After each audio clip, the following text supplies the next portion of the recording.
Hey, everybody, we're here for a new episode of the show that has yet to be named. Today, we're talking top 5 final girls, the final girls at the end that are final in the horror movies where things happen. I'm here with Puttyman from Putty. He's there. I'm here with Johnny Donuts from JohnnyDonuts 777. He's there. I'm over here too. He's on one of the sides because when I point, I always get it wrong. Putty's definitely there. Anyways, yeah, I'm on the bottom. Let's just get into this. So, Putty, you can go first. Well, do you want to explain what the list is? I said it. Top 5 final girls, the girls that are final at the end of the movie. All right. It's the main protagonist of the horror movie, and yeah.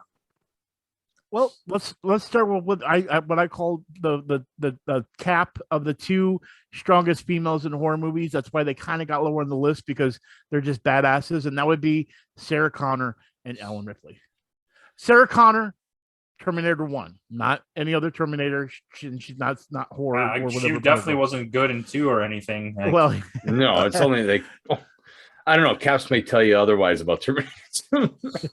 I don't want to ever hear that one Let's again. not go into that again. I hope you watch this, Caps, because that was ridiculous. My number 5, I guess it's me. My number 5 would be Sally Hardesty from the Texas Chainsaw Massacre. Sally Hardass. All right. Mm-hmm. What's her name? Sally Hardesty. Hardesty. Yeah. Hardesty. Yeah. H-E-H-A-R Hardesty. Hardesty. All right. Well, I don't care what your number 5s are. My number 5 is Tree Gelman from Harry. From Happy When Harry Death Met Day. Sally. Tree Gelman from Happy Death Day. Number 5. Okay. Tree. Oh, Tree. Okay. You done with yours? You're done? Yeah. Okay. Number 4 is another cap, only other cap. And that would be Amanda Young from Saw and Tony Redding from Leprechaun, aka Jennifer Aniston. Well, there you go. There's a callback for you. There you go. My number 4, sticking with my last list too, is Christy Cotton from Hellraiser. She was almost going to get my list, but she got an honorable mentions. That's a good one. I will accept it. My number 4 is Aaron Harson from You're Next. Good choice. Good choice. Number 3, the lady called Sidney Prescott from Scream. Well, that's my number 3, but it's going hand in hand with Gale Weathers because one without the other. Yeah, well, I was almost going to do that, but I was like, I'll just pick one. He doesn't like that. My number 3 is Laurie Strode. Interesting. Well, my number 2 is Laurie Strode. Well, my number 2 is not Laurie Strode. It's Ellen Ripley. All right. Well, my number 2 is the only caps on this list because, I mean, don't even really want to put both of them, but technically I feel like you have to. It's Sidney Prescott and Gale Weathers. Does that mean number 1? Yep. My number 1 is Nancy Thompson, or AKA Heather Langdon. Her real name in Langdon Alger. Yeah, when she was in the New Nightmare, which would make whatever. Heather Langenkamp. Yeah, exactly. My number 1 is Laurie Strode. My number 1 is Ellen Ripley. The only choice. You're all incorrect. And this list is the list where I'm going to tell you you're all wrong because I am the one who makes the list. So, Buddy, tell them your top 5. You're the ones who are ball lickers. Exactly. This guy gets it. We'll shit out your shit and whatever. Anyway, number 5 is Sarah Connor tied with Ellen Ripley. Number 4 is Tony Redding tied with Amanda Young. Number 3 is Sidney Prescott. Number 2 is Laurie Strode, and then number 1 is Nancy Thompson.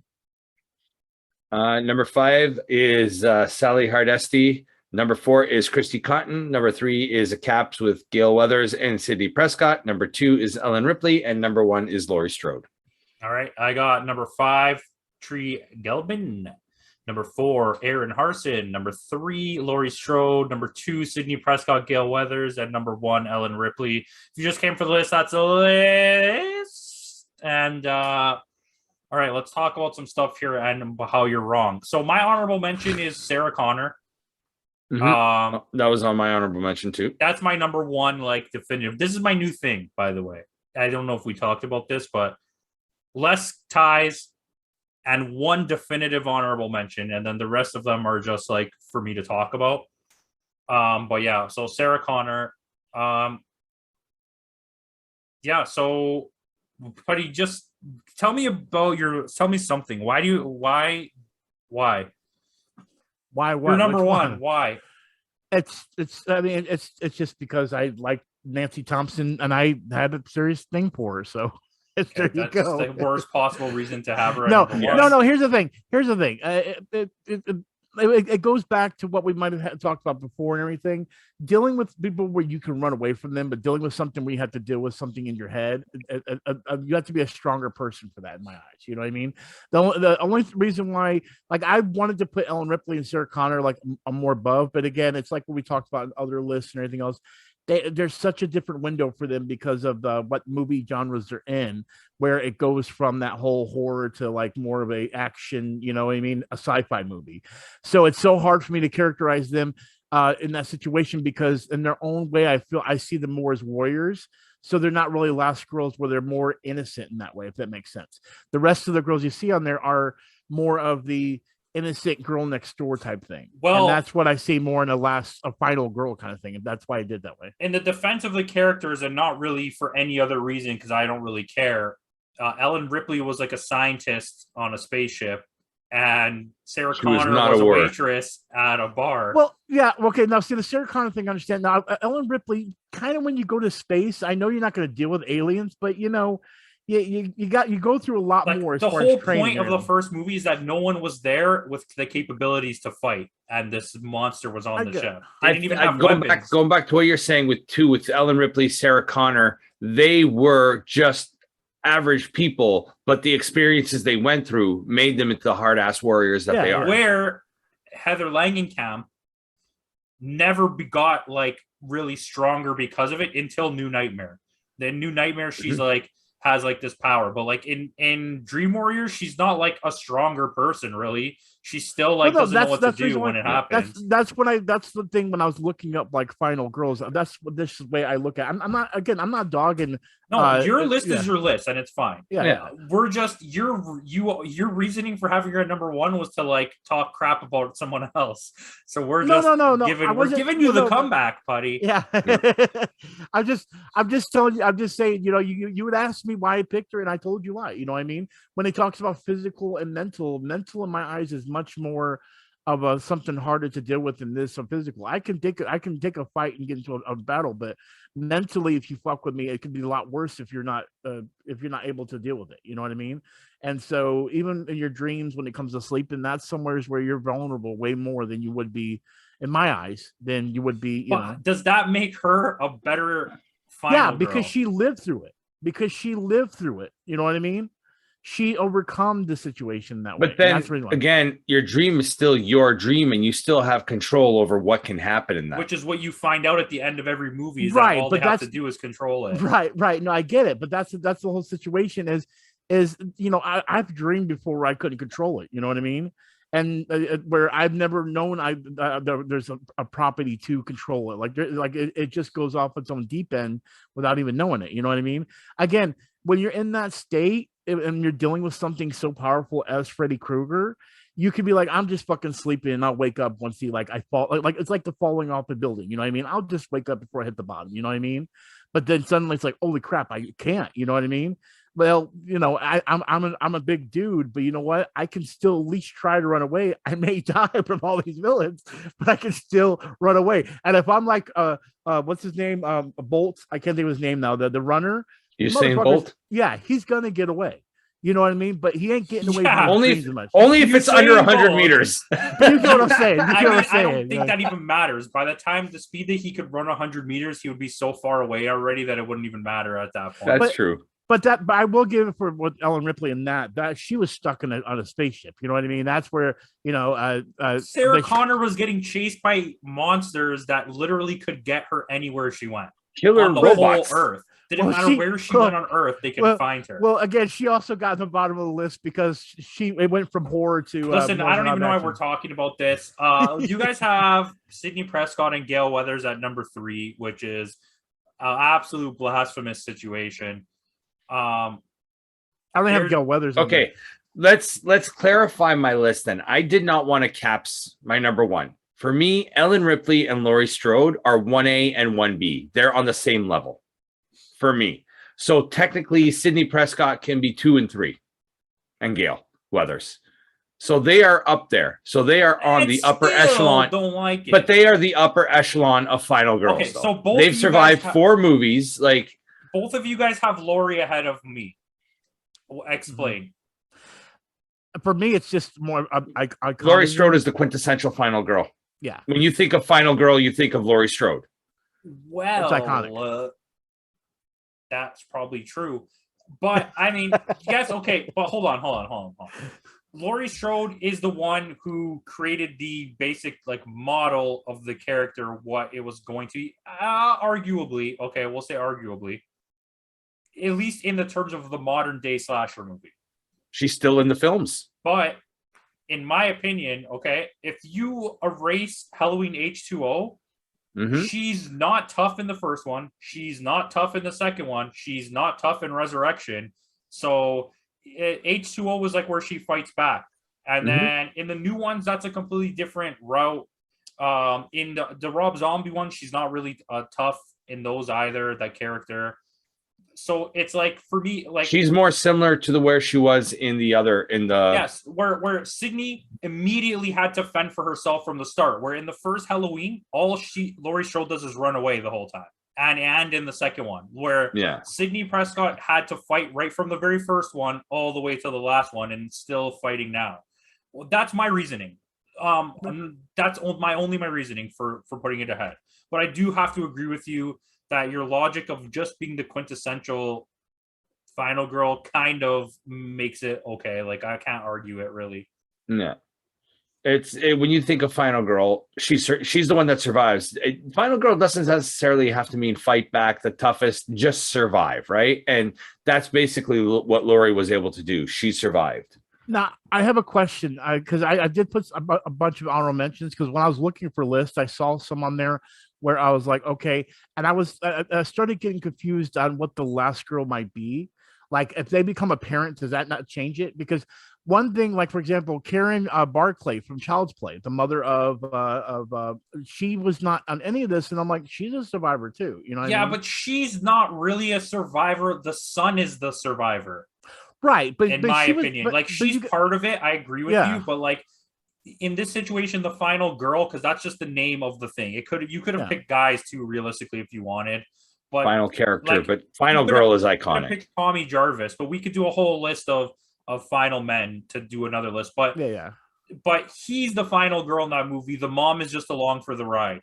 The mom is like Gale Weathers, right? Gale Weathers is not really a Final Girl, but I feel like if you're gonna make the list, it kind of just feels right to put her. Those two go hand in hand. I agree. She did survive but see how we don't have Dewey on it. Dewey's along for the ride more than the two of them. Yeah, exactly. So what about we get full into this, so I mean, I have a lot. When I'm cleaning my room. My next one after Sarah Connor was Heather Langenkamp, which is Nancy.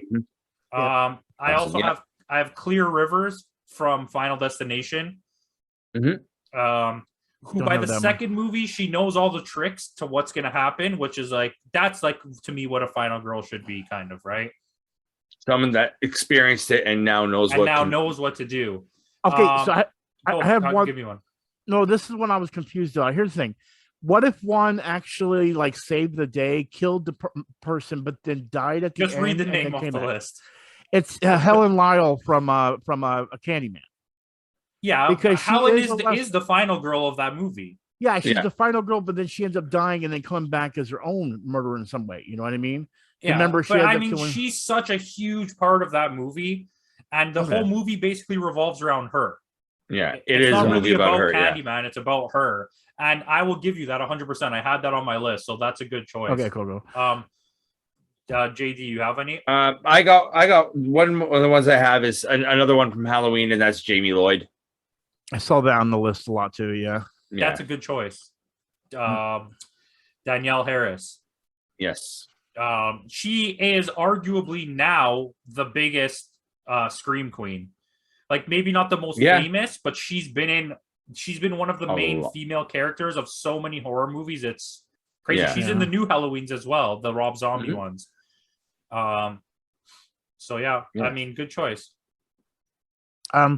So I do have a few more. I do have Alice Hardy from Friday the 13th. I mean, she wasn't on a lot of lists or anything like that. I don't even think she was on any list I found. I'll combat that with Tina Shepard from Friday the 13th New Blood.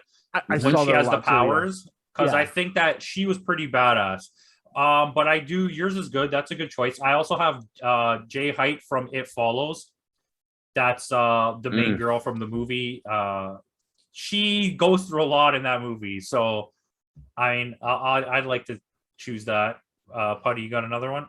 Yes, Julie James, aka one of the hottest girls ever from I Know What You Did Last Summer.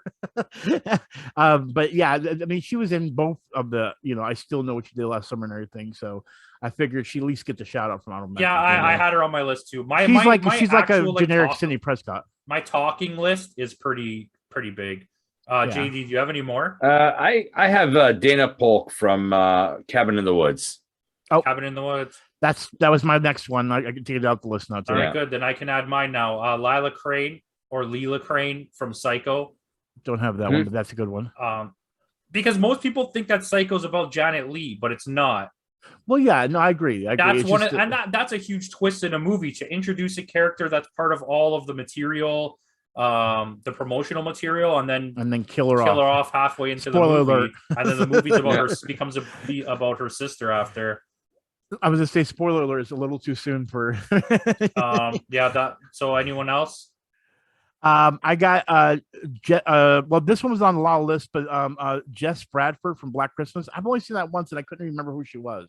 Yeah, okay, I'll say it's kind of iconic because there's been 3 Black Christmas movies now, even though they're all remakes. So at some point, you have to consider that remake of a remake. Yeah.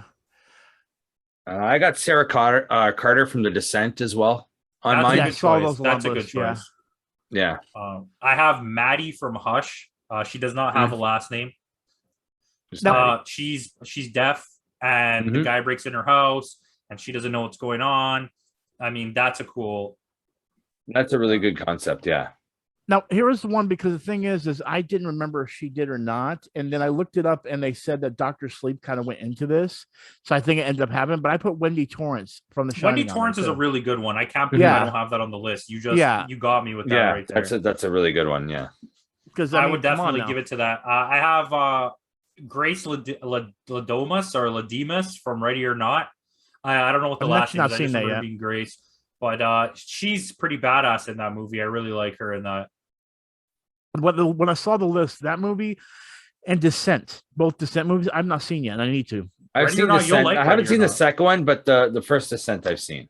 And then one would call You're Next. I haven't seen that one yet either. You're Next is that's on my number 4. That movie's really good. So basically, there's like a killer. Like, I won't break down the story for you. You should watch it. But there's a killer that breaks into a house, not knowing that the girl that's in the house is like a military trained like survivalist. So then she starts hunting the killer, and it becomes like this whole thing. And that doesn't spoil anything. That's like not even like close to. That's the main premise of the film. Okay.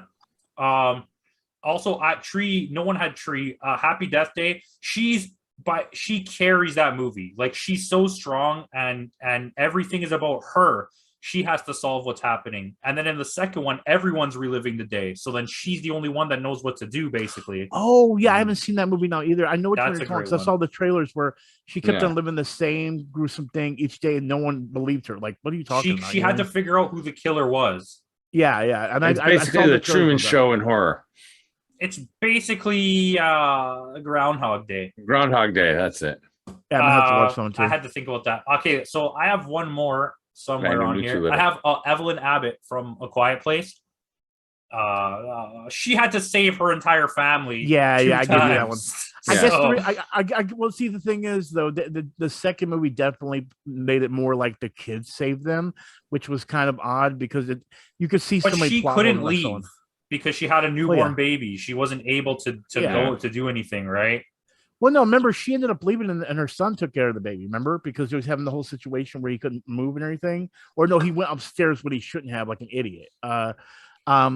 But yeah, they like honestly, the first Quiet Place I loved. The second one I feel like had a little too much of like kid power, I guess you could say. The second one is still really good. Power. I think that my biggest problem with that movie is poor like choice making. Like after spending your whole lives being taught to make the right choice, and then spending the whole first movie making the right choices, in the second movie, like when the boy wanders off, it's such a stupid, there's no reason for him to wander off. Exactly. It doesn't make any sense that he would do that. Like all you had to do was sit down and wait for your mom to come back. It's not like you're a baby. He's like 16. And he literally had everything he needed there. He did not need to go anywhere. You know what I mean? Like, and he had a baby too. Like, it was just so. And then see the ending. I liked that they kind of focused on making her like what she was doing, but at the same time, I'm like, why sacrifice yourself to find out something? Which in the end, she ends up being the hero. But it's just like a spoiler. I'm still gonna keep her on my this list of extra people. Well, again, like I said, she's good in the first one. The Quiet Place second one is the one I would say. But again, it still doesn't matter. You have a bunch of good ones to watch there because you haven't seen Ready or Not. Yeah. Have you seen Hush? Hush sounds familiar. I don't remember which one that one is. It's kind of like You're Next, but with a deaf girl. So basically, somebody breaks into this deaf girl's house, but she can't see what or hear. She can't hear what's going on, so she has to use her other senses to try and. And like he's messing with her. He knows that she's deaf, so he's like messing around with her. It's really good, yeah. Okay, I put that off for a long time, and when I finally watched it, I was like, okay, why haven't I not watched it sooner? That's how I felt about You're Next. I didn't watch it for so long, and when I watched, I was like, holy crap, this is so good. Okay. I'll look it up. And they're good too because they're movies that don't require a sequel. Yeah. And Putty, Your Next has nothing to do with Goldberg. There's, you know what? You actually had a chance 2 lists in the last 2 days to put Goldberg on the list, and you didn't. And that's good power to you, man. You're holding your end of the bargain. Again, I was a fan of him at WCW, and I'm just being honest. He was my favorite wrestler of all time, and that's pretty much all he was. I mean, I liked him in Ready to Rumble, but anything else he did was not good. Santa Slay. Well, yeah, no, that was just. But like I liked him in Universal Soldier, the Return, I think it was. I liked him that. I wish they would have gave more to it. You know what I mean? Have you seen The Hunt? No, I've never seen that either. Okay, so if you watch Ready or Not, which is on Netflix, if you watch Ready or Not and you like that, watch The Hunt because it's like a less horror-y version of the same thing. Well, have you two even seen Night House or Malignant yet?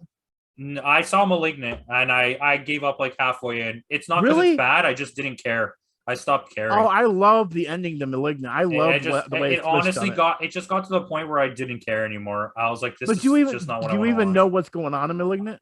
I know everything that's going on in Malignant. I know what happens after too. Oh, well, then you kind of got spoiled. That's what. No, I just went to look for it because I didn't care enough to finish watching the movie. Oh, wow, it's not a bad movie, but it's such a campy, like trashy movie that I just didn't care. But here's the thing. We've been desensitized when it comes to horror movies, all right? I enjoyed it because it was something different because we've been getting the same thing when it comes to slasher films and everyone either like until the water goes. It's always something that we've already had before. I felt Malignant brought something different to the table that was never been made before. So it made me actually enjoy it more because in fairness, it's meant to be a B movie in the style of an 80s movie, so it has been done before, but I mean as far as like also we just told you a bunch of movies that you can watch right now, and you just named us 2 movies that are in theaters, so thanks for that. Sorry. I think one of the movies I'm planning to watch soon, and it just came out, is the new Blumhouse film. I think it's called Bingo Hell. I've never heard that Hell. I think that just came out, and that's on streaming services, so I'm looking to watch that. I heard it's not too good, but I mean, I'll check it out. I'm probably. But that's something different. Like, at least it's the premise seems like it's something different, right? Yeah, that's the reason why I said that. I mean, even Night House, I'm still like up in the air about it because it's like okay. Like, I don't know how to explain it. Like, it's one of those. I think it depends on how you feel kind of situations. You know what I mean? I know it was theater things, but I was looking for some new stuff to watch in horror. You know what I mean? And they were. I had the opportunity to see them when I can. So. But yeah, either way, there's horror has become more desensitized. I feel like it's a lot harder to make something that's really convincingly good, honestly. But then again, how many tropes can you use in the same horror I movie agree. all the time, right? I think horror's become desensitized in the fact that all people want to do now is throw gore porn at you. But like in terms of making quality movies, like I just watched Interview with the Vampire, which I've seen it 100 times, but from like a long time, it's been probably like 10 years. And that's like horror done in a way where it's not meant to be scary. It's just like a super dramatic telling of a story. And that's kind of what we're getting now with all those Netflix shows like Bly Manor. They're like a build-up horror. Lock and Key. Yeah, it's really meant to like mess with you. And A Quiet Place, like stuff like that. It's a new type of horror that we used to get, and we don't like get a it psychological, anymore. more of a thinking. That's what I like. I much prefer that. Well, I'm interested to see the house one that Putty said. It's called Night House. It's called Night House. Yeah, it's hard to explain. It's not one of those things. It's just more of like you're trying to figure out what's going on, and even at the same time, I feel like they keep it way open. If that makes sense. That's good. That's a good way to go. Yeah. Because like you were saying, going back to what you were saying, Campo, too, like the early 2000s, like especially some of those Eli Roth films, it was like you said, like Hostel and stuff like that. Those, like you said, were literally just torture porn movies. But that was the beginning of it when it was like whoa, and it was cool. Yeah, it actually was interesting. The Rob Zombie movies. And then I really enjoyed like House of a Thousand Corpses and The Devil's Rejects. Devil's Rejects is amazing. And even the most recent one, 3 from Hell. Like I didn't really like 3 from Hell. Well, see, here's the thing. I actually bought from 3 from Hell because they had like the bundle, and I never saw the third one. I didn't even know it existed until I saw the bundle on Vudu, and I was like, okay, I'm going to watch this. And here's the thing. I always liked that visceral, that kind of look that reminds me of the whole Texas Chainsaw Massacre. But again, it's one of those things that's getting old. It's like when they were doing all the water ghosts so many times in different movies. You know what I mean? It's just we are getting to the point where it's harder. And then you got people online that are making better stuff actually than the people that are actually making this stuff in movies. Look how it went. Too. You spent years, like tens of years, decades, with the Universal style monsters, Dracula's, Frankenstein's, werewolves. Then you started getting aliens, a lot of aliens in the 60s and 70s. Then you got slashers. Then you got absolutely blasted by slashers. Then slashers slowly faded away, and you got ghost movies. Then after the ghost movies, you had hardcore zombies nonstop for so long, and then you had gore porn. And then zombies came back again, and now ghost movies are coming back again, and slashers are like just peppered in throughout the whole thing. Yeah, exactly. But I mean, that's what I'm saying. It's a cycle. It just happens, right? I would assume that next we're going to start getting the Universal type monsters making them come back a lot of movies. Well, they tried with Tom Cruise. Well, they tried to make that universe again, which you don't need to do that because they're technically free characters. What are they called? Like non-copyright. Copyright free, royalty free, or something like that. Yeah. It's like Robin Hood and stuff.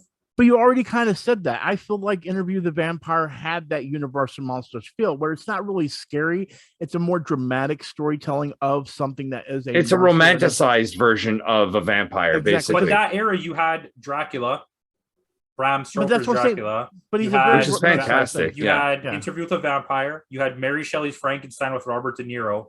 And then you had whatever that weird movie was with Julia Roberts, where it's like Dr. Jekyll and Mr. Hyde, but you don't ever see the monster. You see it all from her point of view. Yeah. And then it kind of tapered off because they realized they wanted to win awards and it wasn't working out. And then towards the end of the decade, you got Sleepy Hollow. And then you got the other one with him, the Sweeney Todd. The Butcher, Sweeney Todd, yeah. No, the Jack the Ripper one. From Hell? From Hell? From Hell. Yeah. And then they kind of tried to make that the dramatic like horror movie have a comeback again, and it just The Ninth Gate. Yeah, the Ninth Gate wasn't really that, but yeah. No, the Ninth Gate falls into a category with like Stigmata and the Arnold religious one. horror. What was the Arnold one? End of Days. End of Days. Like those three movies all came out like right next to each other, right at that spot. It was very religious, end of the world type. Yeah, because it was because of Y2K, like all that stuff was happening. And not Chris Jericho. Okay. Well, anyways, let's end this video here. Thank you for watching. I got Putty here. So I'll put his stuff in the description. Find him at Putty. That's a channel. It's so weird to say that.